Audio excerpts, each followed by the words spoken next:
నమస్కారం. వెల్కమ్ న్యూస్‌కి స్వాగతం. ఈరోజు ముఖ్యాంశాలు.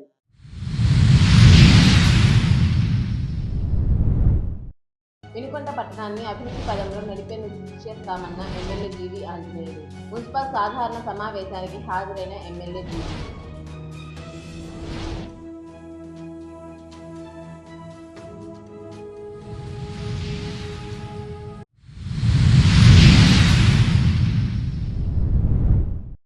ఈకేవైసీ పేరుతో గ్యాస్ కంపెనీల అక్రమాన్ని అరికట్టాలి. తహసీల్దార్కు ఫిర్యాదు చేసిన ప్రజా సంఘాల నాయకులు.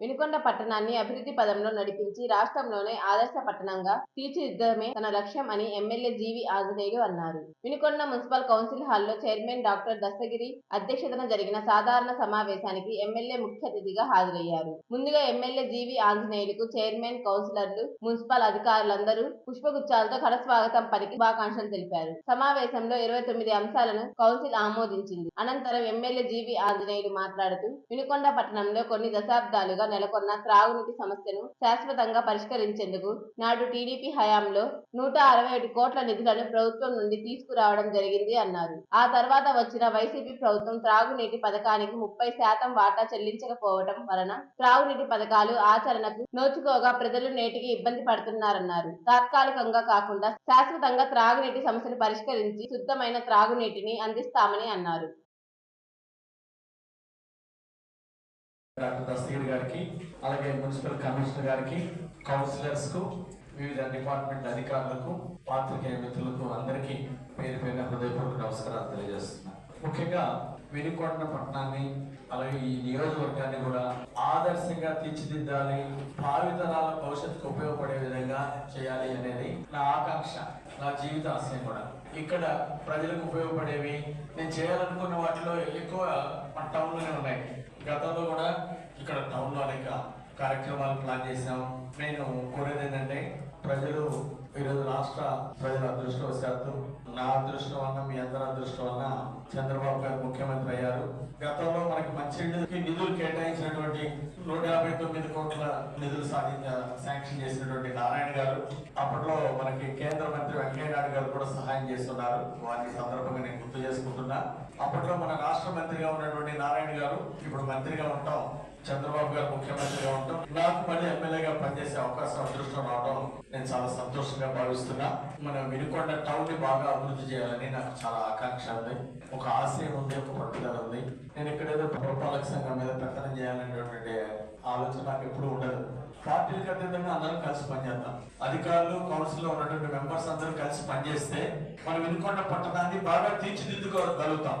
పార్టీల విషయం ఎలక్షన్ అప్పుడు ఆలోచించిన మిగిలిన అభివృద్ధి విషయంలో అందరూ కలిసి పనిచేయాల్సినటువంటి అవసరం ఉంది.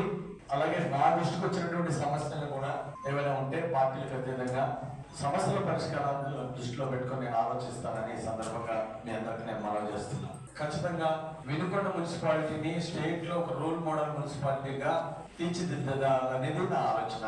అది మీ అందరూ కూడా లక్ష్యంగా పెట్టుకుంటే, ఇటు కౌన్సిల్ మెంబర్లు, మీరు కౌన్సిలర్లుగా ఉన్నప్పుడు, అధికారులు పలానా వాళ్ళు ఉన్నప్పుడు ఇట్లా బాగా అభివృద్ధి చేశారు, పలానా కౌన్సిలర్ ఉన్నప్పుడు, పలానా ఎమ్మెల్యే ఆంజనేయులు గారు ఉన్నప్పుడు ఈ టౌన్ బాగా అభివృద్ధి జరిగింది, మంచి మంచి కార్యక్రమాలు అయినాయి, భవిష్యత్తులో భావితరాలు చెప్పుకోవాలి. ఆ విధంగా మనం చేసేటువంటి పనులు భావితరాలకు ఉపయోగపడాలి. మున్సిపాలిటీగా మనం వినుకొండని తీర్చిదిద్దాలి. దానికి మీ అందరూ సహాయ సహకారాలు కోరుకుంటున్నాం. మనం వినుకొండ పట్టణాన్ని అభివృద్ధి చేయాలంటే కౌన్సిలర్ల సహకారం కావాలి, మున్సిపల్ చైర్మన్ గారి సహకారం కావాలి, అధికారుల యొక్క సహకారం, కృషి చాలా అవసరం. అధికారులు, కౌన్సిల్ మెంబర్లు అందరూ కూడా సమన్వయంతో పనిచేయండి, ఒకరికొకరు సహకారం ఇచ్చుకోండి, ప్రజా సమస్యలను పరిష్కరించండి, అభివృద్ధి ఆశయంగా అందరం కలిసి పనిచేద్దాం. వినుకొండని అభివృద్ధిలో మున్సిపాలిటీని రోల్ మోడల్ గా నిలబెట్టేదానికి కనీసం టాప్ 5 లో మన మున్సిపాలిటీ ఉండాలా. అభివృద్ధిలో కానీ ఆదర్శంగా తీర్చిదిద్దడంలో మన ఆశయం నెంబర్ 1 సాధించడమే, కానీ బెంచ్ మార్క్ టాప్ 5 లో ఉండాలి మున్సిపాలిటీల్లో. ఆ విధంగా అందరం కూడా ఒక బాధ్యత తీసుకుందాం. ఈ రోజు నుండి అందరం కూడా మన వినుకొండ టౌన్ అభివృద్ధి చేయడానికి ప్రజాప్రతినిధులు, అధికారులు అందరం కలిసి బాధ్యత తీసుకుందాం, సమిష్టి కృషి చేద్దాం, అది సాధిద్దాం అని చెప్పేసి మీ అందరినీ కోరుతున్నాం. నా సైడ్ నుండి పూర్తి సహాయ సహకారాలు ఉంటాయి. అధికారులకి నా సహకారం ఉంటుంది, కౌన్సిలర్లకి నా సహకారం ఉంటుంది. అందరికీ అవసరమైతే రేపు ఎమ్మెల్యే నిధుల నుండి, ఎంపీ గ్రాంట్ నుండి, స్టేట్ గవర్నమెంట్ నిధుల నుండి, సెంట్రల్ గవర్నమెంట్ నిధుల నుండి ఎన్ని అవకాశాలు ఉంటే అన్ని ఎక్కడ వదిలిపెట్టకుండా సాధించడానికి నా వంతు కృషి చేస్తాను. గతంలో 5 ఏళ్ళు నేను పనిచేసినప్పుడు వినుకొండ మున్సిపాలిటీకి తీసుకొచ్చిన నిధులు కానీ, రూరల్కి తీసుకొచ్చిన నిధులు కానీ, ఆ హైయెస్ట్ నిధులు నేను ఎమ్మెల్యేగా ఉన్న పీరియడ్ లో రావడం జరిగింది. ఇప్పుడు పాత రికార్డు బద్దలు చేసి, నా రికార్డు నేనే బద్దలు చేసి ఇంకా ఎక్కువ నిధులు తీసుకొచ్చే ప్రయత్నం చేస్తాను. ముఖ్యంగా టీటీడీ కళ్యాణ మండపం ప్రపోజల్ వచ్చింది. టీటీడీ కళ్యాణ మండపం పూర్తి చేయడానికి మున్సిపాలిటీ నుండి ఏం చేయగలుగుతాము, బయట నుండి నిధులు ఏమైనా సమకూర్చాలా, అన్ని ప్రయత్నాలు చేద్దాం. టీటీడీ కళ్యాణ మండపం పూర్తి చేయాల్సిందే, షాదీ గారా పూర్తి చేయాల్సిందే. సో వీటన్నిటికి కావాల్సినటువంటి, అలాగే ఒక బీసీ భవనం, గుర్రం జాషువా గారి లైబ్రరీ, అలాగే ఒక ఎస్సీ భవన్, ఇవన్నీ కూడా ప్లేసులు కూడా గుర్తించడము, మాస్టర్ ప్లాన్ లో ఏవేవి ఎక్కడెక్కడ అకామిడేట్ అవుతాయి, అకామిడేట్ కానిటువంటి వాటిని మంచి ప్లేస్ మళ్ళీ ఎక్కడ ఉంది, ఎక్కడెక్కడ గవర్నమెంట్ ప్లేస్ ఉంది, ఏది ఎక్కడ ఫిట్ అవుతుంది అనేది చూడాలి. వీటన్నిటికీ అంచెలంచెలుగా మనం నిధులు తీసుకొస్తాం, ఒక్కొక్క కోటి కంప్లీట్ చేసుకుంటాం. మనం ముందుకెళ్లాల్సిన అవసరం ఉంది. స్టెప్ బై స్టెప్ ఈ 2 సంవత్సరాలకు ప్రణాళిక తీసుకొని పూర్తి చేస్తాం. అట్లా 5 years లో వినుకొండ పట్టణానికి శాశ్వత మంచినీటి పథకం పూర్తి చేస్తాం. మొన్ననే మినిస్టర్ నారాయణ గారితో కలిసి మాట్లాడాము, అసెంబ్లీలో కలిసినప్పుడు మాట్లాడాము. మనకి వినుకొండకి అప్పుడు మన పథకానికి మీరు మన టైంలో నిధులు ఇచ్చాడు. ఈ 5 ఏళ్ళలో అది పూర్తి కాలేదు. రాష్ట్ర ప్రభుత్వం నుండి మ్యాచింగ్ గ్రాంట్ ఇవ్వలేదు. అది అలాగే అయిపోయింది. ఎక్కడేసిన మొక్కలు అక్కడే అయిపోయింది. 5 ఏళ్ల క్రితం నేను నిధులు తీసుకొచ్చా. నా టైంలో మొదలు పెట్టా పనులు. దురదృష్టవశాత్తు తర్వాత గవర్నమెంట్ మారిపోయింది, ఎమ్మెల్యే మారిపోయాడు. కానీ అది పూర్తి చేస్తుంటే ప్రజలకు ఉపయోగపడేది, నేను కూడా సంతోషపడేవాడిని. కానీ దురదృష్టవశాత్తు అది పూర్తి కాకపోవడం, రాష్ట్ర వ్యాప్తంగా కూడా చంద్రబాబు నాయుడు గారు, మంత్రి నారాయణ గారు కేంద్ర ప్రభుత్వాన్ని ఒప్పించి ఆ రోజు ఈ ప్రాజెక్టులు తీసుకొచ్చారు. 70% సెంట్రల్ గవర్నమెంట్ ఇస్తే స్టేట్ గవర్నమెంట్ 30%గా, మన 30% నిధులతో మొత్తం 100% ప్రాజెక్ట్. ఇది ప్రజలకు చాలా ఉపయోగమైనటువంటి ప్రాజెక్టులు. అవి గత 5 ఏళ్లలో పూర్తిగా పోవడం వల్ల ఇది చాలా బాధాకరం. దానివల్ల ప్రజలు మంచినీటి సమస్య పరిష్కారం కాల. మంత్రి నారాయణ గారితో మాట్లాడా, కేంద్రం నుండి మళ్ళీ రీఅప్రూవల్ చేసుకోవాల్సినటువంటి అవసరం ఉంది. చాలా కాలం అయింది కాబట్టి దీని టైం పీరియడ్ కూడా బహుశా అయిపోయి ఉండొచ్చు. కాబట్టి దాన్ని మళ్ళీ కోర్స్ లో పెట్టి రెన్యువల్ చేసి దాన్ని మంచినీటి పథకాన్ని కంప్లీట్ చేసుకోవాల్సిన అవసరం ఉంది. శాశ్వత మంచినీటి పథకం సాధిస్తాం, పూర్తి చేస్తాం మీ అందరి సహకారంతో. అట్లాగే 146 జీవో ప్రకారం ఎన్ఎస్పి స్థలంలో మన అభివృద్ధికి గతంలో 146 జీవో తీసుకొచ్చాం. ఆ 146 జీవోని దాని ప్రకారం అభివృద్ధి చేస్తాం. ఎన్ఎస్పి స్థలాన్ని షాపింగ్ కాంప్లెక్స్ తీసివేసి ఎవరు ముందుకు రాలేదు. ఆల్రెడీ తీర్మానం కూడా చేసుకున్నారు, క్యాన్సిల్ చేశారు ఎన్ఎస్పి స్థలం. అప్పుడు ఎన్ఎస్పి స్థలంలో ఏ పర్పస్ కోసం అయితే మనం స్టేట్ గవర్నమెంట్ నుండి తీసుకొచ్చామో 146 జీవో, ఒక స్టేడియం, పార్కు, గుర్రం జాషువా గారి లైబ్రరీ, షాదీఖానా, టీటీడీ కళ్యాణ మండపం, బీసీ భవన్, ఎస్సీ భవన్, ఇవన్నీ కూడా మనం బ్రహ్మాండంగా నిర్మించుకోవాల్సినటువంటి అవసరం ఉంది. దానికోసం ఈ 146 జీవోని ఖచ్చితంగా అమలు చేయాలని నేను అధికారులు కోరుతున్నా. అట్లాగే పురపాలక సంఘంలో కూడా దీన్ని ముందుకు తీసుకెళ్లి ప్రజలకు ఉపయోగపడే విధంగా ఈ ఎన్ఎస్పి స్థలాన్ని తీర్చిదిద్దాలని చైర్మన్ గారిని, కౌన్సిల్ మెంబర్లందరినీ కూడా నేను కోరుతున్నా. అండర్ గ్రౌండ్ డ్రైనేజ్ కూడా ఆవశ్యకత ఉంది. దాన్ని కూడా మున్సిపల్ మంత్రి గారితో మాట్లాడి తర్వాత ఎస్టిమేషన్స్ తీసుకొని భవిష్యత్తులో అండర్ గ్రౌండ్ డ్రైనేజ్ తీసుకొస్తే వినుకొండ టౌన్ కి భావితరాలకు బాగుంటుందని చెప్పేసి నేను ఆశాభావం వ్యక్తం చేస్తున్నా. అలాగే టౌన్ లో, వార్డులో ఉన్నటువంటి సమస్యల్ని ఎప్పటికప్పుడు అధికారులు పరిష్కరించాలని కోరుతున్నా. గతంలో నిధులు టౌన్ లో పారిశుద్ధ్యానికి, మౌలిక సదుపాయాలు ఖర్చు పెట్టాల్సిన డబ్బులు కూడా టౌన్ లో, వార్డులో కొన్ని ఖర్చు పెట్టలేదు. చాలా వార్డులో, గెలిచిన వార్డులో కూడా వాళ్ళకి సరైనటువంటి అభివృద్ధి కౌన్సిలర్లు భావించినట్టు వాళ్ళ సమస్యలు పరిష్కారం కాలేదు. ఆ నిధులు తీసుకెళ్లి ఎక్కడో ఊరి బయట ఎక్కడో ఖర్చు పెట్టారు. దానివల్ల టౌన్ లో, పట్టణంలో, వార్డులో ఉన్నటువంటి సమస్యలు అలాగే పెండింగ్ ఉండిపోయినాయి. కాబట్టి నేను కోరేది ఏంటంటే మున్సిపాలిటీ నిధులు, మున్సిపాలిటీలో మౌలిక సదుపాయాలు కల్పించడానికి, ప్రాథమిక సమస్యలు, ప్రధానంగా ప్రజా సమస్యలు, ప్రజలు దేంతో ఇబ్బంది పడుతున్నారు, ఈ కరెంట్ సమస్యలని, ఇలాంటి వాటికి తక్కువ ఖర్చుతో ఎక్కువ సమస్యలు పరిష్కారం అయ్యే వెతికి ఇక్కడే కౌన్సిలర్స్ తో మాట్లాడి ఎక్కడ ఏ సమస్యలు తెలుసుకొని అలాంటి సమస్యలు పరిష్కరించాలని నేను కోరుతున్నా. అనవసరమైన వాటికి ఆర్భాటాలకు వెళ్ళి ఖర్చు పెట్టి టౌన్లో వార్డులో ఉన్నటువంటి సమస్యలు పరిష్కరించకుండా ఉంటే అది ప్రజలకు సంతోషం ఉండదు, మంచిది కాదు. అలాంటి విషయాల్లో ఆలోచించి కౌన్సిల్ నిర్ణయాలు తీసుకోవాల్సిందిగా నేను కోరుతున్నాను. పారిశుద్ధ్యం చాలా అవసరం. టౌన్ లో అధికారులు కూడా పారిశుద్ధ్య విషయంలో చాలా ప్రత్యేక శ్రద్ధ తీసుకోవాలి. నిన్న బస్ స్టాండ్ చెప్పగానే నేను కమిషనర్ గారిని, ఆ శానిటరీ ఇన్స్పెక్టర్ అభినందిస్తున్నా. చెప్పగానే వెంటనే స్పందించి బస్ స్టాండ్ దగ్గర మురుగంతా పేరుకుపోయి డ్రైనేజ్ బ్లాక్ అయిపోతాయి. మరి కమిషనర్ గారి దృష్టికి తీసుకురాగానే వెంటనే యుద్ధ ప్రాతిపదిక నేను చేశాను. చాలా సంతోషం. టౌన్ లో అన్ని వార్డులు కూడా షెడ్యూల్ వేసుకొని ఎన్ని రోజులకు ఓ రోజు ప్రతి వార్డు డ్రైనేజ్ క్లీన్ చేయగలరు, దీని ఒక స్పష్టమైనటువంటి ప్రణాళిక ఇవ్వాలి, దాన్ని అమలు చేయాలి. బ్లీచింగ్ పౌడర్ ఇవి, దోమల నివారణకి చర్యలు తీసుకోవాలి. ఏమేమి అవసరం ఉందో, ఎందుకంటే దోమలు ఎక్కువైతే జబ్బులు పెరిగిపోతున్నాయి. టౌన్ లో లక్షల పేదవాడి డబ్బులు హాస్పిటల్ ఖర్చు అయిపోతుంది. తప్పనిసరిగా దాని మీద శ్రద్ధ తీసుకోండి. నాకు పారిశుద్ధ్యం మీద చాలా ఇంట్రెస్ట్. దోమల నివారణ అనివార్యం. గతంలో ఎలా ఉండాలనేది నాకు అనవసరం. ఇక్కడ నుండి మాత్రం పారిశుద్ధ్యం మీద స్పెషల్ డ్రైవ్ ఉండాలి. కౌన్సిల్ మెంబర్ తో కూడా మాట్లాడి ఎక్కడెక్కడ వాళ్ళ వార్డులో సమస్యలు ఉన్నాయి, పారిశుద్ధ్యానికి సంబంధించినవి మాట్లాడి వాటిని పరిష్కరించండి. మీరెళ్ళి ప్రతి చోట చూడాలి. కొన్ని వార్డులు కొంతమందికి వార్డుల వారి పని డివైడ్ చేయండి. వాళ్ళు సరిగా పని చేయకపోతే మాత్రం మీరు చర్య తీసుకోండి, వర్క్ విభజన చేయండి. సో ఈ విధంగా చాలా పారిశుద్ధ్యాన్ని బాగా మెయింటైన్ చేయాలి, దోమలు అరికట్టాలి, దాని మీద వెంటనే నివారణ చర్యలు చేపట్టాలని చెప్పేసి సభ్యులందరినీ కూడా నేను కోరుతున్నాను. కూరగాయల మార్కెట్ ఇవి ఆక్షన్స్ కొన్ని పెండింగ్ ఉన్నట్టుంది. పాటలు, తోపుడు బండ్లు ఇలాంటివన్నీ కూడా ఈ రోజు పెట్టినట్టున్నారు. అవి న్యాయబద్ధంగా జరపండి. ఓపెన్ యాక్షన్ లో ఇంట్రెస్ట్ ఉన్న వాళ్ళు వచ్చి వాడతారు, ఓపెన్ యాక్షన్ లో ఇవ్వండి. గతం ఏంటంటే నామినేటెడ్ రాసేసుకున్నారు. దానివల్ల మున్సిపాలిటీకి ఆదాయం తగ్గింది. ఎవరికి ఇంట్రెస్ట్ ఉంటే పాడుకుంటారు. మున్సిపల్ ఆదాయం తగ్గకుండా ఉంటుంది. మున్సిపల్ ఆదాయం పెరగాలంటే ఓపెన్ యాక్షన్ పెడితే మున్సిపాలిటీకి ఆదాయం పెరుగుతుంది. దాన్ని మళ్ళీ పబ్లిక్ యూటిలైజేషన్ కోసం మనం ఖర్చు పెట్టచ్చు. సభ్యులకు జర్నలిస్ట్ అందరూ కూడా హృదయపూర్వక ధన్యవాదాలు తెలియజేస్తున్నాను. అందరికీ నమస్కారాలు. ఖచ్చితంగా వినుకొండని అభివృద్ధి కోసం ఈ 5 ఏళ్లలో నేను ఏదైతే ప్రాజెక్టులు అనుకున్నానో వాటి కోసం నిధులు సాధిస్తాను. నా శక్తి వచ్చి లేకుండా కష్టపడతాను. మీ అందరి సహకారం కూడా నేను ఆశిస్తున్నా. మీ అందరి అధికారుల సహకారంతో, కౌన్సిల్ మెంబర్స్ సహకారంతో పట్టణాన్ని బాగా అభివృద్ధి చేయాలనే లక్ష్యంతో నేను ముందుకు వెళ్తానని మనవి చేస్తూ, ఎన్టీఆర్ భరోసా పెన్షన్లు 3000 నుండి 4000 చేశారు చంద్రబాబు నాయుడు గారు. వారు మంచి నిర్ణయం తీసుకున్నందుకు చంద్రబాబు నాయుడు గారికి నేను ప్రత్యేక ధన్యవాదాలు తెలియజేస్తున్నాను. ఇప్పుడు చంద్రబాబు నాయుడు గారు 4000 చేశారు. అది రేపు 1వ తారీఖున ఆ పెన్షన్ అందజేయడానికి కావాల్సినటువంటి ఏర్పాట్లు కూడా నేను ఆ కార్యక్రమానికి వస్తాను. అందుకే కూడా తొందరలోనే ప్రారంభిస్తాం. గవర్నమెంట్ నుండి ఆర్డర్స్ వస్తే ఓకే అవి కూడా విజిట్ చేస్తాం. సరే, అందరికీ ప్రత్యేక ధన్యవాదాలు. నా సహాయ సహకారాలు కౌన్సిల్ మెంబర్లకి, అధికారులు అందరికీ ఉంటాయని చెప్పి అందరికి ధన్యవాదాలు తెలియజేస్తూ నేను సెలవు తీసుకుంటాను. గ్యాస్ కంపెనీల వారు ఈకేవైసీ పేరుతో ప్రజలను దోచుకుంటున్నారని భారత కమ్యూనిస్టు పార్టీ సిపిఐ వినుకొండ పట్టణ కార్యదర్శి ఉలవలపూడి రాము అన్నారు. ఈ సందర్భంగా ఆయన మాట్లాడుతూ 300 రూపాయలు ఇచ్చి గ్యాస్ పైపు కొంటేనే ఈకేవైసీ చేస్తామని గ్యాస్ కంపెనీ వారు చెప్తున్నారని, ప్రజలను దోచుకోవటమే అన్నారు. సమస్యను వెంటనే వినుకొండ మండల తహసీల్దార్ దృష్టికి ఫోన్లో తీసుకెళ్లడం జరిగిందని, అక్కడ నుండి కస్టమర్లతో కలిసి తహసీల్దార్ కార్యాలయంలోకి వెళ్లి ఆయనకి విషయాన్నంతా వివరించడం జరిగిందన్నారు. ఆయన సంబంధిత భారత గ్యాస్ కంపెనీ వారితో మాట్లాడి వెంటనే సమస్య పరిష్కరించవలసిందిగా ఆయన కోరారు. ఆ భారత గ్యాస్ కంపెనీ షట్టర్లు దించి ఉంటాం, ప్రజలందరూ గుమ్ముగా కూర్చున్నారు. నేను వెళ్ళి ఏందమ్మా ఇంతమంది ఇక్కడ కూర్చున్నారు, షట్టర్లు ఎందుకు దించారంటే ఏమోనండి అదేమో సర్వర్ పనిచేయట్లేదు అన్నారు, మాకు సమాధానం చెప్పట్లేదు అన్నారు. సరే నేను అంతవరకేనేమో అనుకున్నా.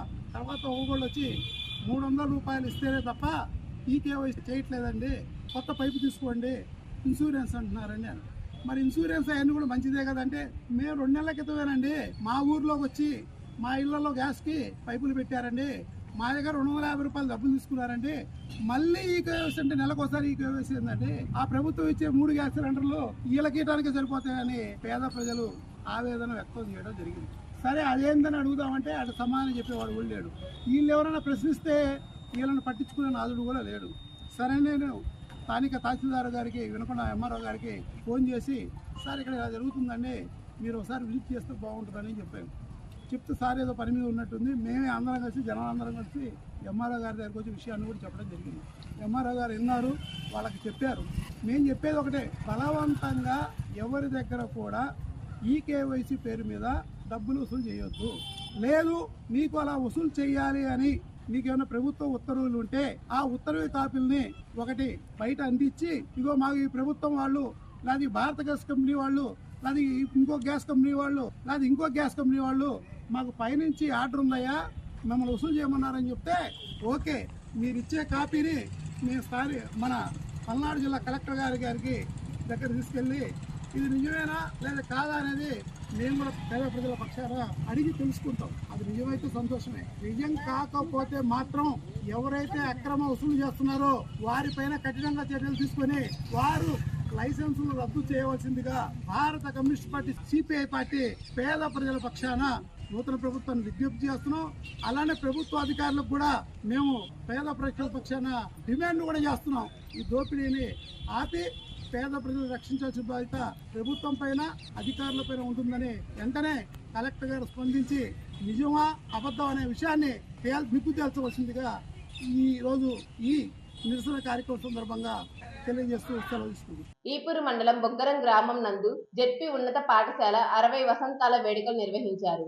వేడుకలకు వినుకొండ శాసనసభ్యులు జీవి ఆంజనేయులు హాజరయ్యారు. కంప్యూటర్ ల్యాబ్, డైనింగ్ హాల్ ప్రారంభించి విద్యార్థులను ఉద్దేశించి మాట్లాడారు.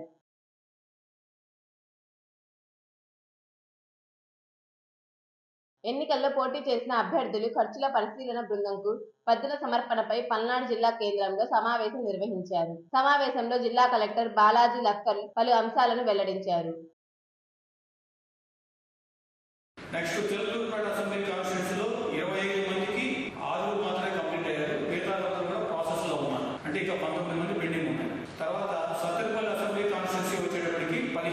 అందులో 9 మందికి ఇప్పుడు దాకా ఫుల్ ఫ్లెడ్జ్డ్గా డేటా రెడీగా ఉంచారు. ఇంకొక 6 ఇవ్వాలి. అదేవిధంగా కదపపాడు కాన్స్టిట్యూన్సీ వచ్చేటప్పటికి 11 మందికి 11 మంది కూడా ఫుల్ ఫ్లెడ్జ్డ్గా డేటా రెడీ చేసుకున్నారు. తర్వాత వినుకొండ అసెంబ్లీ కాన్స్టిట్యూన్సీ వచ్చేటప్పటికి 14 మందికి 14 మంది కూడా రెడీగా ఉన్నారు. తర్వాత గురజాల అసెంబ్లీ కాన్స్టిట్యూన్సీకి 13 మందికి 13 మంది కూడా ఫుల్ ఫ్లెడ్జ్డ్గా డేటా రెడీగా ఉన్నారు. దాని తర్వాత మాచర్ల అసెంబ్లీ కాన్స్టిట్యూన్సీకి 15 మందికి 12 మంది రెడీగా ఉన్నారు.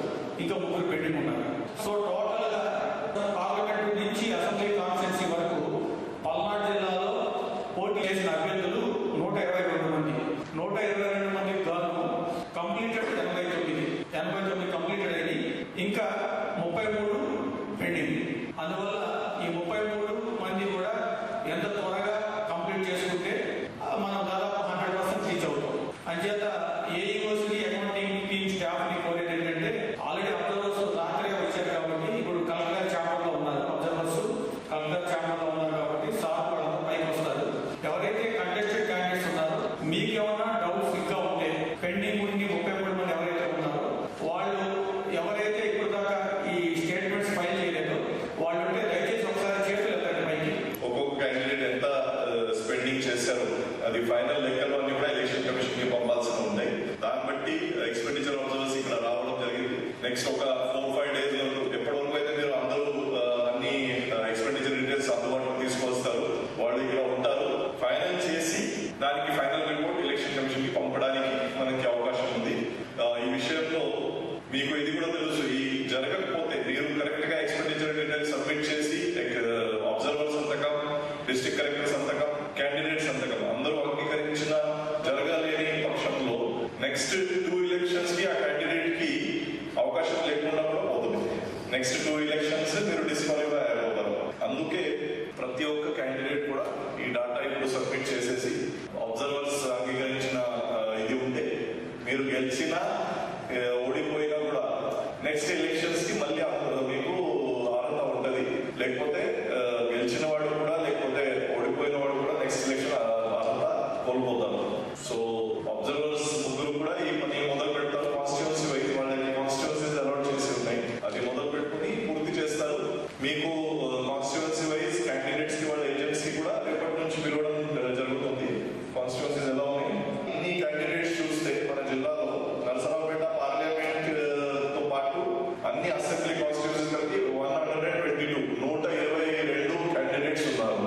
ఆ 122లో ఆల్రెడీ మన డిస్ట్రిక్ట్ లో ఉన్నటువంటి ఎక్స్పెండిచర్ నోడల్ ఆఫీసర్ వాళ్ళందరూ కలిసి 89 మందికి ఈ డాటా రెడీ చేసి ఉన్నారు. ఓన్లీ 33 క్యాండిడేట్స్ కి డాటా రెడీ చేయాల్సిన